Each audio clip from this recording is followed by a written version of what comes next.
Selamat datang di channel Almovie. Di video kali ini kita akan menceritakan film berjudul Samurai Sensei. Langsung aja kita ke alur ceritanya. Film dimulai di masa kerajaan Jepang tahun 1863, di mana ada perwakilan dari kerajaan yang memberitahu ke seorang samurai berkelas tinggi bernama Takechi yang akan masuk ke penjara karena alasan pembunuhan berencana. Ini membuat musuh dari Takechi menjadi senang, karena bawahan Takechi lah yang mengungkapkan rencananya kalau tugas pembunuhannya adalah suruhan dari Takechi. Ini dikarenakan 1 tahun yang lalu, dia dan teman-teman sering dibully oleh para samurai berkelas tinggi lainnya, yang kerap diperlakukan seperti binatang. Sampai akhirnya teman-teman Takechi sudah tidak tahan lagi dan ingin menyerang mereka untuk membalas dendam. Akhirnya Takechi pun setuju untuk memerintahkan grupnya untuk menyerang. Dan mulailah mereka membunuh para samurai berkelas tinggi itu. Setelah mengetahui grupnya sudah berhasil membunuh semua musuh, istrinya menjadi kaget karena suaminya sudah melakukan pembunuhan berencana. Sekarang Takechi harus menghabiskan masa tahanannya di penjara. Tapi setelah dia memejamkan matanya, tiba-tiba dia terbangun di sebuah lapangan di keesokan harinya. Dan ada bola baseball yang mengarah ke dia. Tentu saja hal itu membuatnya kaget. Dan ternyata dia bukan berada di masa kerajaan lagi, melainkan di masa modern Jepang saat ini. Alhasil dia dianggap aneh oleh orang-orang yang ada di situ karena dia memakai kostum samurai. Dan Takechi menjadi tambah kaget lagi ketika diklakson oleh bus. Di sebuah lapangan, ada banyak orang yang sedang melakukan dansa. Ada seorang wanita bernama Sachiko yang sedang ditemani pacarnya bernama Tora untuk melakukan aktivitasnya. Tora bangga dengan motor miliknya. Tapi ketika Takechi muncul secara tiba-tiba, Tora pun menjadi kaget dengan motornya yang jatuh. Dengan logat yang masih sama dari masa kerajaannya, Takechi bertanya pada mereka berdua di mana dia sekarang. Akan tetapi Tora yang sudah kesal karena spion motornya menjadi copot, lantas meledek Takechi yang memakai kostum samurai. Hal itu membuat Takechi menjadi kesal dan ia pun pergi. Kemudian Takechi masuk ke sebuah supermarket. Di sana dia merasa aneh karena tempat itu sangat dingin. Takechi pun mengambil sebuah apel untuk dimakan. Ini membuat seorang staf menjadi kaget kemudian memanggil manajernya. Lalu Takechi bernegosiasi dengannya untuk meminta apel tersebut dan dia berjanji akan membayarnya nanti. Si manajer pun setuju-setuju saja. Dan setelah Takechi pergi, dia mengaku terpukau dengan perilaku khas zaman kerajaannya. Ketika sedang asik makan apel tersebut, tiba-tiba datang seorang polisi yang mau membawanya ke kantor karena mendengar Takechi sudah mencuri sebuah apel. Tapi Takechi menolak dan si polisi pun dengan mudah dijatuhkannya. Kemudian Takechi segera kabur. Kemudian datang lebih banyak polisi yang mau mengejarnya. Takechi pun kabur ke arah kerumunan orang-orang dansa. Sachiko yang berada di sana pun melihatnya. Lantas ia pun merekamnya karena merasa tertarik dengan Takechi. Setelah berhasil kabur dari para polisi, Takechi menjadi kelelahan dan tergeletak di depan rumah orang. Tak lama kemudian ia diketahui oleh pemilik rumah tersebut. Takechi kaget ketika terbangun dia sudah berada di dalam rumah orang tersebut. Kemudian pemilik rumah tersebut datang. Orang itu bernama Saki. Kakek Saki adalah seorang mantan bos perusahaan yang dikenal oleh banyak orang di sekitarnya. Tapi sekarang dia sudah pensiun dan mendirikan sekolah privat untuk anak-anak SD. Dia bertanya tentang asal-usul Takechi. Takechi yang sedang kebingungan pun tidak dapat menjawab apa-apa. Saki beralasan menanyakan ini karena ada polisi yang mencarinya. Tapi karena ia melihat kondisi Takechi yang kelihatan tidak baik-baik saja, dia memutuskan untuk berbohong ke para polisi. Dengan gaya yang sopan ala kerajaan, Takechi pun memperkenalkan dirinya dan memberitahu kalau dia adalah samurai untuk keluarga kerajaan bernama Yamauchi Tosanokami. Seketika Saki pun menjadi kaget. Setelah mencukur jenggotnya agar terlihat rapi, Takechi tampaknya menolak untuk memakai baju modern dan memilih untuk tetap memakai pakaian tradisional. Dalam pertemuan berikutnya dengan Saki, Takechi mengaku jika dia dipenjara oleh keluarga kerajaannya. Namun entah bagaimana dia bisa keluar dan sampai di masa modern ini. Karena penjelasan itu, Saki menunjukkan kertas petunjuk era-era Jepang dan memberitahu pada Takechi jika dia sudah berada di era yang berbeda, alias dia sudah time travel ke 150 tahun ke depan. Walaupun merasa bingung, Takechi menjalani hari-harinya dengan senang hati dan masih penasaran bagaimana situasi dan kondisi di era sekarang ini. Suatu hari dia bertemu dengan Tora yang ternyata cucu dari Saki. Tora mengatakan kalau dia kesal melihat Takechi yang berada di rumahnya. Kekesalannya kemudian dia ceritakan ke pacarnya yang bernama Sachiko. Ia menjawab kalau Takechi terlihat seperti orang baik-baik aja. Tapi Tora menganggapnya kalau Takeichi seperti orang gila dengan logat masa kerajaan yang dia ucapkan. Bahkan dia ada di pelajaran sejarah kelas mereka. Saat itu Sachiko terlihat tertawa saat tahu rekaman video Takeichi yang kabur dari polisi menjadi ternyata viral di Instagram. Hal itu ditanggapi Tora dengan menganggap kalau dia hanya lagi cosplay saja. Sementara itu Takeichi dan Saiki pergi ke supermarket kemarin untuk membayar apel yang pernah diambil. Dan setelah membayarnya mereka berdua makan sabu-sabu di sebuah restoran. Di sana Saiki bertanya ke Takeichi apa rencana selanjutnya yang akan dilakukan. Takeichi menjawab kalau dia mau coba balik ke masanya. Saiki pun menjawab kalau dia bisa tinggal sementara di rumahnya sampai dia menemukan cara untuk kembali ke zamannya. Takeichi pun merasa tidak enak karena Saiki sudah baik dengannya selama ini. Oleh karena itu, Saiki memintanya untuk melakukan sesuatu selama dia tinggal bersamanya, yaitu menjadi guru di sekolah privatnya untuk anak-anak SD. Bersiaplah si guru Takeichi dengan gaya rambut jadul mantapnya. Dan ketika dia masuk ke kelas, para murid menjadi kaget kalau guru mereka adalah seorang samurai. Seorang siswa bertanya kemana pedangnya. Takeichi menjawab kalau pedangnya disita sama kerajaannya. Sebelum dia memulai kelasnya, ada satu pesan yang dia sampaikan ke para muridnya. Bagaimana mudahnya menghancurkan satu panah, tetapi susah jika menghancurkan 3 panah sekaligus. Dari contoh panah itu, dia berpesan, jika satu orang bisa hancur, maka tambahlah kekuatannya menjadi 3 orang, agar gak gampang hancur. Para murid kemudian memperlihatkan smartphone ke Takeichi dan dia pun menjadi terkagum. Takeichi dan para murid pun bersenang-senang sekaligus memberitahu sesuatu yang baru diketahui Takeichi. Karena hal itu membuat Takeichi digemari oleh emak-emak para murid. Jadi mereka mau mengasihnya cemilan kue coklat beralasan kalau Takeichi adalah abang-abang samurai yang ganteng. Suatu hari, ada seorang pria yang mendengar orang-orang yang membicarakan tentang Takeichi yang viral di Instagram. Jadi karena penasaran, dia mau melihat videonya, dia pun tertarik dengan Takeichi. Oleh karena itu dia pergi ke daerah tempat tinggal Takeichi untuk menemuinya secara langsung. Sampai di sana ia pun bertanya-tanya pada orang-orang di sekitar.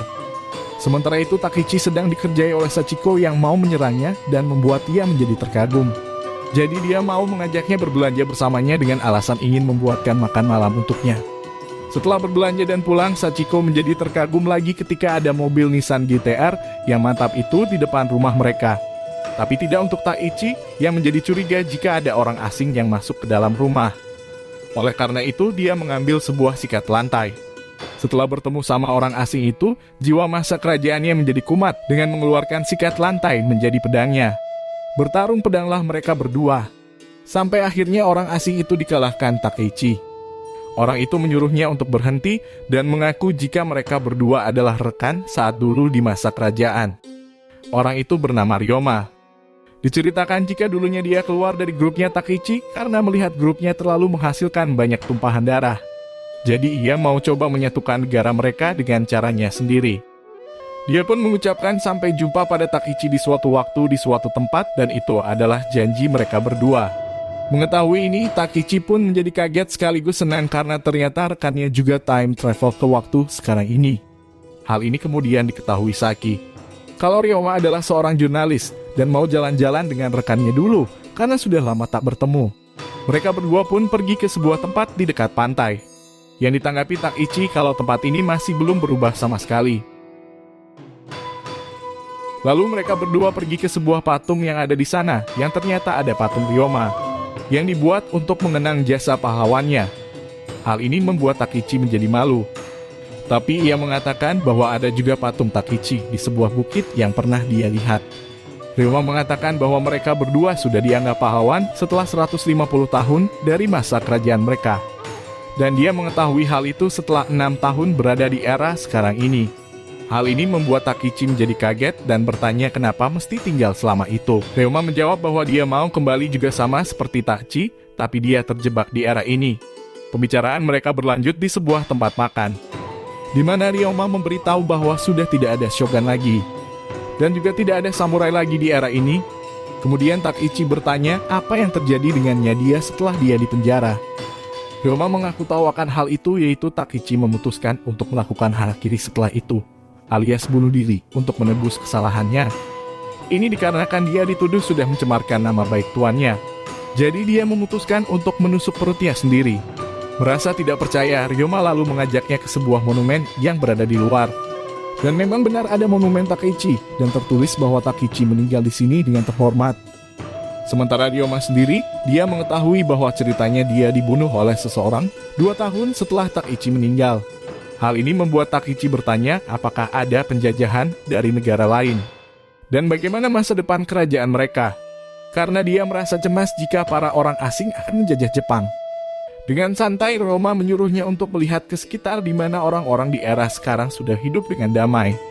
Tiba-tiba Takeichi mau muntah karena banyak minum di tempat makan tadi. Jadi Ryoma memberinya air minum. Takeichi lalu bertanya bagaimana cerita tentang istrinya. Ryoma pernah mendengar bahwa istrinya memutuskan untuk terus hidup menjanda setelah Takeichi meninggal. Dan istrinya meninggal karena tua di umur 87. Ini membuat Takeichi menjadi tenang. Tapi ketenangannya menjadi terganggu ketika melihat Tora sedang dibully oleh kakak kelasnya yang berbaju merah DI dalam sebuah gudang. Mereka mengira bahwa Tora sudah bersembunyi dari mereka selama ini. Yang dijawab Tora bahwa dia sedang sakit. Tapi para kakak kelasnya tentu saja tidak percaya dengan dia. Mereka meminta Tora membelikan tiket untuk sebuah pesta yang mereka selenggarakan. Karena mereka tahu bahwa Tora berasal dari keluarga yang kaya. Ketika Tora menjawab bahwa ia tidak ada uang, para kakak pun lanjut membulinya. Mereka menyuruhnya untuk mencuri duit kakeknya. Tak lama setelah itu datang Takeichi ke dalam tempat mereka dan menyuruh mereka untuk menghentikan tindakannya. Hal itu tentu saja ditolak oleh mereka karena yang mereka inginkan hanya bersenang-senang sepanjang hari. Mengetahui dirinya akan bertarung, Takeichi pun menghitung jumlah mereka yang berjumlah 15. Yang dianggap para preman jika dia ketakutan. Tapi Takeichi malah menganggap santai jika mereka cuma berjumlah 15. Dan dimulailah pertarungan dia dengan para preman dengan gaya samurainya. Ada juga preman wanita dari kelompok itu, namun Takeichi dengan mudah mengalahkannya. Dan para preman pun kabur. Setelah puas bertemu rekannya, Ryoma memutuskan untuk kembali lagi ke ibu kota Tokyo beralasan ada pekerjaan yang menunggunya. Dia lalu mengajak Takeichi untuk melihat bagaimana ibu kota Tokyo itu yang dulunya bernama Edo di masa kerajaan. Tapi Takeichi menolak karena dia harus mengajar untuk para muridnya sambil mencari cara untuk kembali ke masanya. Setelah rekannya terbang, Takeichi kembali mengajar lagi di sekolahnya. Sampai suatu ketika ada ketiga bocil yang mau mengajaknya bermain game ala Pokemon Go di sebuah bukit. Namun gurunya menolak beralasan kalau dia sudah punya urusan yang lain. Meskipun begitu, para bocil tetap akan pergi untuk bermain. Di ruangannya, Takeichi didatangi oleh Tora yang mengucapkan terima kasih sudah membantunya. Kebetulan di saat itu Takeichi ingin meminta bantuannya, yaitu mengantarkannya ke makam istrinya untuk berziarah. Setelah itu, ketika sedang makan es krim, Tora menyadari bahwa Takeichi memang benar Takeichi dari pelajaran sejarahnya. Jadi dia berkeinginan untuk menjadi muridnya. Ini membuat Takeichi menjadi senang. Mereka berdua pulang ke rumah. Tapi Takeichi memutuskan untuk jalan kaki karena mau menikmati suasana damainya secara penuh yang belum pernah dia rasakan di masa kerajaannya. Setibanya di rumah, terjadi masalah yang tidak diinginkan di sekolah Takeichi, yaitu ketiga bocil yang main ala Pokemon Go itu dikabarkan menghilang, yang merupakan anak dari ketiga emak-emak yang menggemari Takeichi. Setelah mengetahui bahwa HP mereka tidak aktif, datang polisi lainnya yang mau mencari Takeichi. Karena ada membuat masalah dengan para preman dari laporan orang tua mereka. Kebetulan pihak sekolahnya Saki juga lagi mengalami masalah, jadi dia meminta waktu ke si polisi untuk dia tangani masalah para bocil dulu. Karena ini, Tora pun mendatangi Takeichi yang sedang dalam perjalanan pulang dan memberitahu masalahnya. Ketika ditanya apakah mengetahui sesuatu tentang para bocil, Takeichi menjadi teringat oleh ajakan para bocil untuk bermain game ala Pokemon Go di perbukitan. Jadi mereka berdua pun pergi ke sana. Sementara itu terlihat ketiga bocil yang menjadi tersesat apalagi HP mereka sudah mati. Salah satu bocil menjadi teringat dengan sebuah pesan dari guru mereka tentang 3 panah yang susah untuk dihancurkan itu. Jadi dia memotivasi teman-temannya untuk mencari jalan keluar bersama-sama. Dan hal ini membuat temannya mendapat ide untuk membuat banyak petunjuk tanda panah. Sehingga ketika gurunya udah sampai, dia bisa melihat tanda-tanda panah itu untuk mengikuti kemana mereka bertiga pergi. Beberapa saat kemudian setelah mengikuti tanda-tanda panah itu, Takeichi dan Tora akhirnya berhasil menemukan mereka bertiga. Dan ketiga emak-emak pun berterima kasih pada Takichi dan juga Tora. Setelah itu si polisi akan membawa Takichi untuk diperiksa yang tentu aja ditolak oleh para muridnya dan si polisi pun dikerumuni. Ini membuat Tora berkesempatan untuk membawa kabur Takichi dengan motornya. Dan mereka berdua pun menjadi aman. Tapi terjadi kejadian yang tak diinginkan setelah itu, yaitu Tora tidak melihat jika di persimpangan ada truk yang melaju dan mereka berdua pun mental. Tora mengalami luka-luka akibat kejadian itu. Sementara untuk Takichi, dia ternyata sudah menghilang entah kemana. Beberapa waktu kemudian setelah Tora keluar dari rumah sakit, pacarnya membelikan HP baru untuk dia. Karena rusak akibat kecelakaan kemarin, sehingga Tora bisa melihat foto kenangannya bersama gurunya. Sambil berpegang tangan, mereka berdua mengenang kembali waktu bersama mereka dengan Takichi dengan melihat patungnya yang didirikan. Suatu hari, Saiki ada ditelepon dari temannya dari sebuah bank untuk datang ke banknya karena ada sesuatu yang penting. Si bapak bank bilang bahwa ada amplop yang tersimpan sangat lama di brankesnya, yang sudah dijaga dari orang-orang dari banknya sejak dulu. Dia mengatakan bahwa amplopnya tertulis untuk membukanya di waktu sekarang ini setelah 150 tahun dari era kerajaannya Takichi. Jadi dia sudah membukanya dan menjadi kaget dengan isinya yang ada nama Saiki di pesannya.